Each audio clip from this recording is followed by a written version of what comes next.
you can take a bit of time here with Ricardo. You can make sure he's awake before he starts presenting. Hey. Um, well, thanks first off for getting up early and making your way to this presentation. We definitely really appreciate it, and I know you have lots of great things to say. So, to kind of start off, I will be presenting, talking about Dr. Ricardo Pimenta. So he has moved from Portugal to New Zealand to undertake his PhD and with its completion in 2019. So during that time, he coached several teams that included high school students, so that would be year 9, 10, 11, and then senior year. He worked with the university basketball team, which is the University of Canterbury women's basketball, and that was a 5v5 and a 3v2, which is really cool to hear. I'd love to hear some more of that. We don't have 3v3 teams here really in America. He also worked with the Pioneer women's basketball team, which is in the Premier Division, and the under 14 girls New Zealand basketball national team. So basketball, definitely is what he's working with. In each of the teams, he tried to implement his knowledge about positive pedagogy and other game-based approaches in order to create the best learning environment for his athletes. So Dr. Pimenta, you can take it away, and thanks for joining us. Morning, everyone. Good evening, good afternoon, whatever time zone you're in. Thank you for the introduction, and thank you, Dr. Harvey, for the invitation to be in this symposium. Hopefully, I won't be too slow because I'm just waking up, but I appreciate all the introductions. So you can put on the introduction slide. Thank you. As Laura said, I've been working as a basketball coach since 2010, and I finished my PhD at the University of Canterbury. It was here where I had the most opportunities, as Laura said, working with several teams. In basketball, I was probably just one team a year, and in New Zealand, in 4 years, I had 5, 6 teams that I worked with. My experience with positive pedagogy, I started probably like most coaches in the world. I just started to do to coach as I was coached, and it was only at the university level that I was exposed to game-based approaches like TGFU by Rob Thorpe, and immediately was drawn to that approach. Being able to allow players to play and break down the game components after playing was an appealing feature to me. And in New Zealand, once I met Professor Light, I switched my approach from TGFU to game sense and positive pedagogy. I think positive pedagogy is really good because it helps our athletes to deal with stress, build strong relationships, improve confidence, and develop thinking. I believe that acquiring these skills. Not yet, Tristan. You don't need to switch it. Yeah. Thank you. I believe that acquiring these skills, our athletes gain tools to become successful in their sport and in their professional lives. Another factor that I love about this approach is that you're always learning as a coach, because it encourages us to reflect of our own practice and every training and every session. So you can switch to the next slide. So in this presentation, I'll focus primarily on what I believed worked well with the team that I coached. It was a girls' team in a private school. It was focused on the year 10 and year 9 and year 10. And I will also show an example of a progression I used in order to make my athletes understand the game better and how it helped create a positive and safe learning environment. This was a fully independent school with around 1,300 students. The main sports were rowing and netball for girls, and basketball was around the fourth. Once I left the school, was probably the fourth most played. Socially, it was up there, but in terms of competitiveness, it was pretty low, because since the two top sports were we were always poaching other students to play their sports. It was hard to have a team to develop through the years, and also they offered most of the scholarships to rowing and netball for girls, which was one of the main reasons we had a lot of trouble getting players to stick with basketball throughout the years. I've been in that school for 4 years, and I work in different levels, from assistant coaching the main team, the older team, and then working from year 9, 10, and 11. And it was the same problem throughout. Netball players were always not playing basketball because they had netball commitment, which mostly took most of the day. Most days they had 2 games a week of netball plus 3 trainings of netball. So it was hard for us to play or train, and we only had 1 training slot allocated to us, plus 1 game on Fridays. So it was really hard, but with positive pedagogy it was easier to at least make them understand the game. So my team was comprised primarily with netball players, and as I said, my goal was to focus on development in order to perform well in the South Island Junior Tournament, which is a tournament where all the teams in the South Island of New Zealand would come together and play against each other. And in order to prepare for that tournament, we played in the regional school intermediate competition, which involved playing against year 10s and year 11. So we usually played against older girls, which was a good experience for that tournament.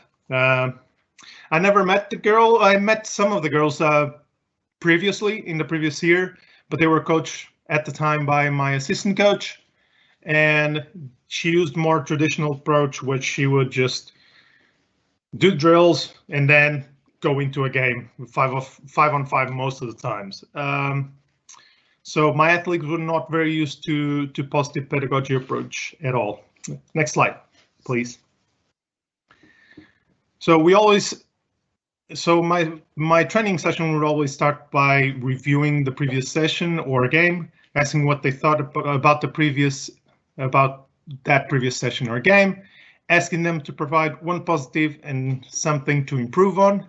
We try not to focus too much on saying words like negative, because it might have a negative context, for lack of a better word, but it would help them just to think about what was going on during the game and even reflect after what happened. Even between exercises, we do a small reflection session, so they could keep thinking throughout either the game or the training session.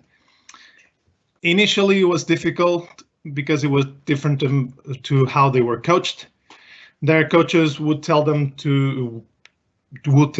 what to do and what to improve on. Then they just do whatever they were told. This was a challenge for the first couple of months, in just for the fact that I was trying just to make them think, not just, okay, let's do a dribble with the right hand or the left hand. I was trying to make them aware, why would they use a right hand for a dribble or a left hand for a dribble, for example. It was extremely frustrating because I felt I wasn't going anywhere, and my questioning wasn't developing their thought process. But by the end of the season, they were actively engaging with each other, accurately analyzing their sessions or their games. And even during the game, they would take over the timeouts, which was a thing that I didn't expect it would happen, but I would gladly let them do it. Next slide, please. So the next three slides, I will show the progression I use with the positive pedagogy approach to develop their understanding of full court press. That was one of our main struggles throughout the year against other schools and even in the South Island tournament. But for the first exercise, it's just a simple exercise where we just played one-on-one full court. I would always tell the defenders that my idea initially was if they can make the offensive player lose the ball by themselves without trying to steal the ball, just by moving their feet, they would win that competition. Most of my girls couldn't handle the simple pressure of having a player in front of them in practice. So it was mainly in the beginning just passive defense, just make them switch hands with a simple dribble with a crossover, which is a dribble that you put from the right hand to the left hand and vice versa. You can put the video.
Okay, so this was a video I found online with pretty much similar to what I would do.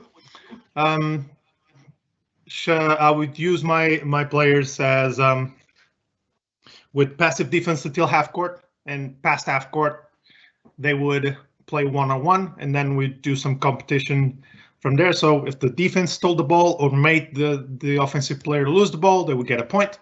If not, if the offensive player scored, they got a point. And pretty much here and throughout the whole 3 exercises that I'm going to show, I had just a few questions just to make them think. So the moment the player got the ball, the offensive player got the ball, I would tell the defense, where do you want to lead them? They wouldn't understand the question very well. So I would tell them to do the zigzags more directly, and then I would tell them, I would ask the defender, where do you put the most pressure on the offensive player? They would start looking around and say, oh, probably the sideline. And I would ask why, and they would say, oh, it's because I have, she has less space. So the goal was always to bring them away from the middle of the court where they have the more space to pass the ball and play and dribble and do whatever they want, to the corner. And that you can move to the next slide, please. And that would bring to creating a trap. So the 2-on-2, we pretty much did the same idea, but we just introduced the player. The 2 defensive players that you can see in the pictures, they could just do whatever they wanted in terms of defense. They could just defend one player or let the ball get in and then trap them. And the idea was the same, was keeping them away from the middle of the court where they had the most space to play, and just try to trap the player in any of the zones that you can see on the first figure in the yellow zones. If my team was struggling to go past half court, I would use a few techniques to help them understand what's going on. For example, I would widen the space, because I would usually just use a quarter of the court. So I wouldn't let them go past to the other side of the court. If that happens, I would be fine. They would just try to trap on the other side, but mostly that would be the defense job to prevent them from going from one side to the other. Most of the times the inbounder was completely forgotten, and in my team's case, she would just stand outside the court looking at her teammate, forgetting that she was still part of the drill or the game. So most of the time it was just stopping the game, asking them, the inbounder, what are you doing? Where are you going? And she's like, oh yeah, right, I'm part of this. So she would get in, and then they would start to figuring it out, how to pass the ball between each other. Here, the same principles that I talked about in the previous activity applies. The defenders have to figure out how to lead the offensive player to the space where she has no room to dribble or pass the ball. In turn, the offense has to figure out how to create space. This is a great opportunity to stop the drill after the players have done it in a few times and ask questions or have a break and let them talk about how to overcome the obstacles. The players in basketball only have 5 seconds to inbound the ball, and then the offense, once the ball is inbound, they have 8 seconds to go over half court. So I wouldn't change that drill, because the amount of space they had to play, they had enough space just to move around and just go through with that time. Next slide, please.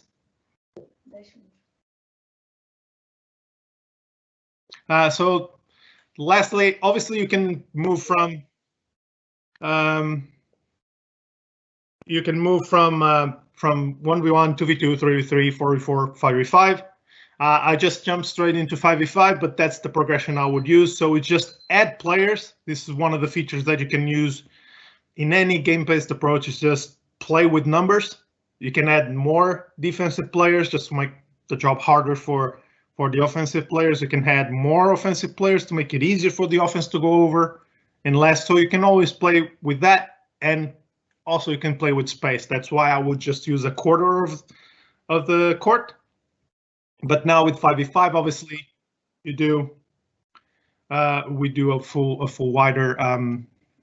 We use the full court. Offensively, my players find that the dangerous spots were in the corners of the court, or where you cannot go back. So in basketball, if you go past the half court, you cannot go back. So those would be the areas where the trap would usually happens. And this is something I didn't tell them, and they figured out by themselves once we played a few games against other teams, and they figured out, okay, we're getting trapped here and here. So on the corners and after the half court. So what can we do to stop it? They started to figure out where to position themselves, but it took a long while for them to understand what to do. You would see glimpses, but for a few weeks, I tried to calmly remind them of the principle we were working on, but usually they wouldn't understand. So once I went to a school exchange where they were playing different sports, I had the opportunity to watch them play netball. I can explain then on the Q&A what netball is if you don't know.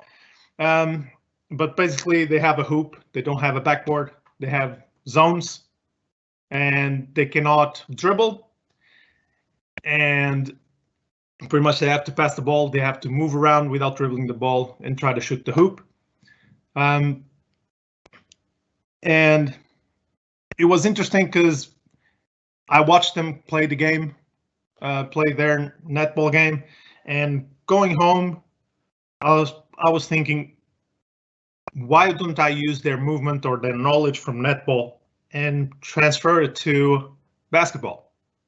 Because basketball, you can play without dribbling the ball. All you need to do is just move. At least just to beat a trap defense. Most of the times you can beat trap defenses by just passing the ball and moving to certain positions. So that's when it clicked for me and from the girls.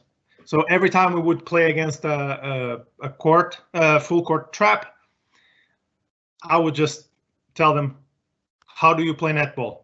Let's play netball. Until we go half court, let's play netball. And they started to beat the traps fairly easy. Obviously, there were still mistakes because there were moments where we had to dribble, and the moment they would put the dribble on the floor, they would get flustered and then lose the ball. But in the end, I think we won a lot more by applying what they did, and then by what they played, and then I'm lacking the word. Sorry.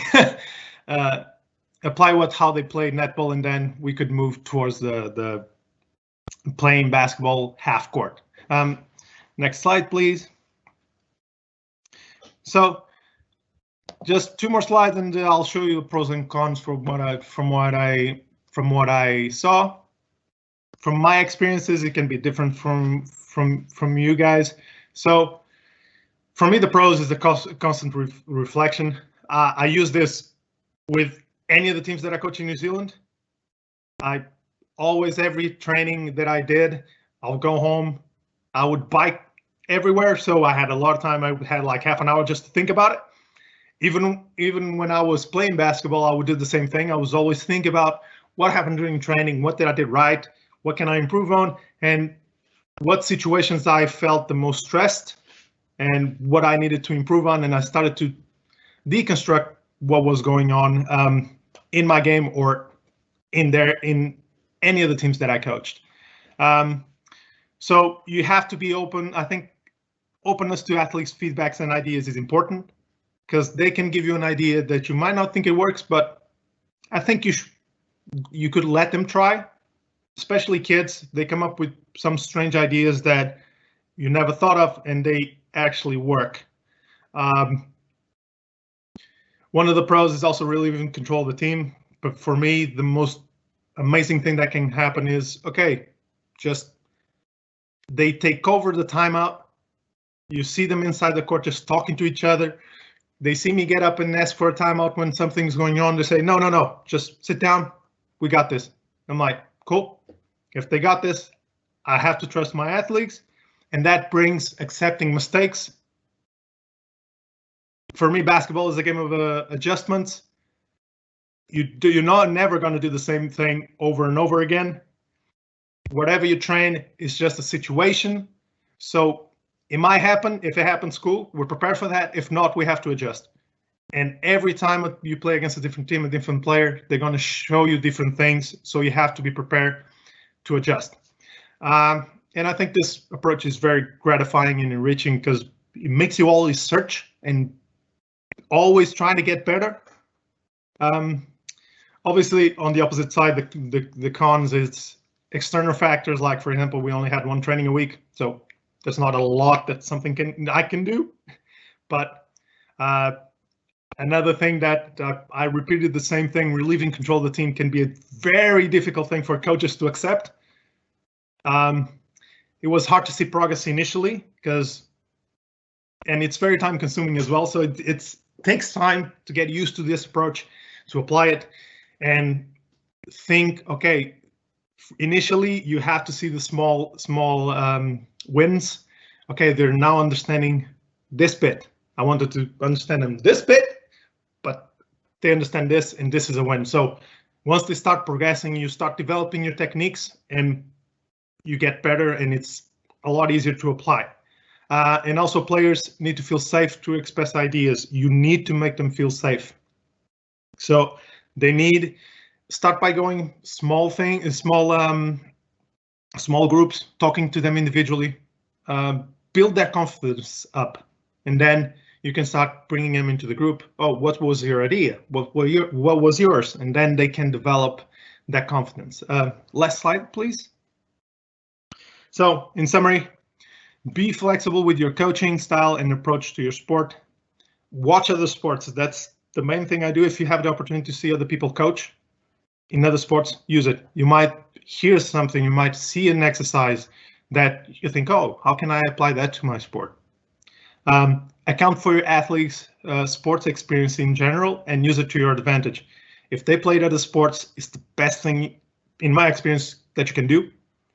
They can have different ideas. They can have different skills that can help them perform in the sport that you're coaching. Build their confidence little by little. As I said, if you're going to have a different group every time.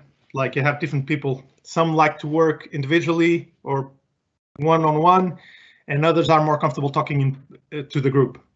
Build everybody differently so they can, at the end, be in charge if you need them to be.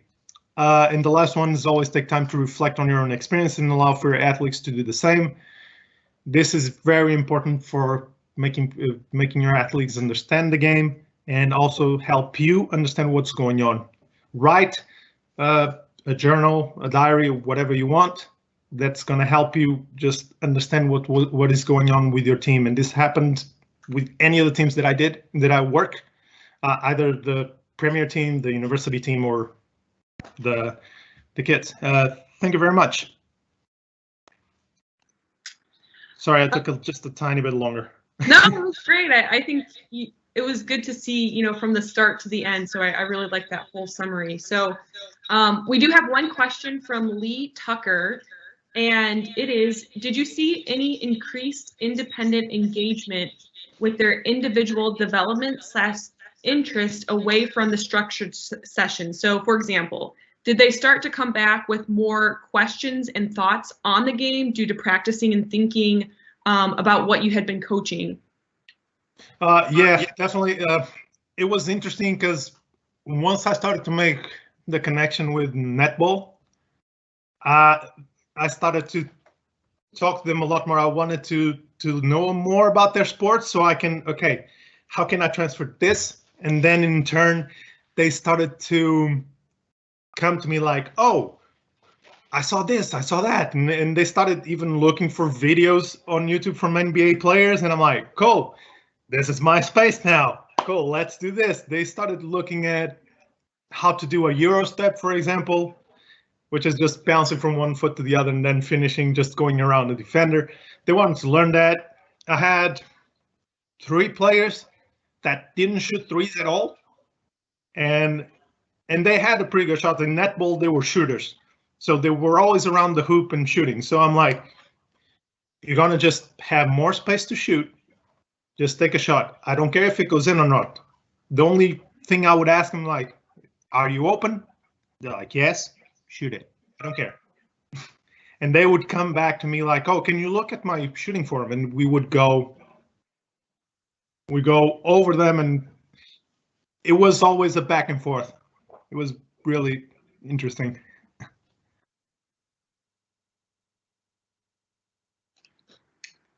Interesting. We have one last question, if you can maybe do it in 30 seconds or less. Yeah. It's from Aaron O'Connell. Hi, Ricardo. How would you encourage your underage players to make use of a journal in reflection? That's a really, really cool question. To be honest, I would just let them write whatever they want in the beginning.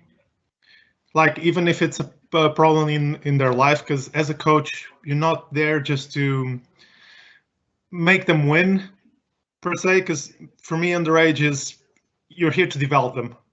I don't care about results. Results are fine, they're awesome, yay, we won, but we want them to develop as persons. So I want them to develop their stress coping mechanisms as well, because that's in the game. There's nothing stressful.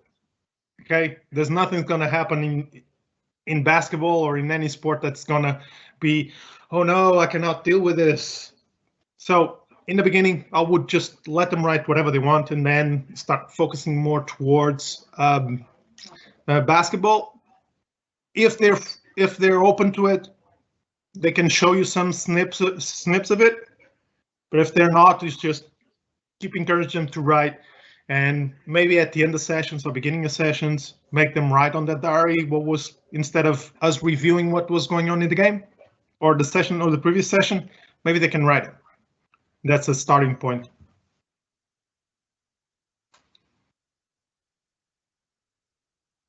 Okay, thanks, Ricardo. We're gonna slide over. You're gonna move to the side, and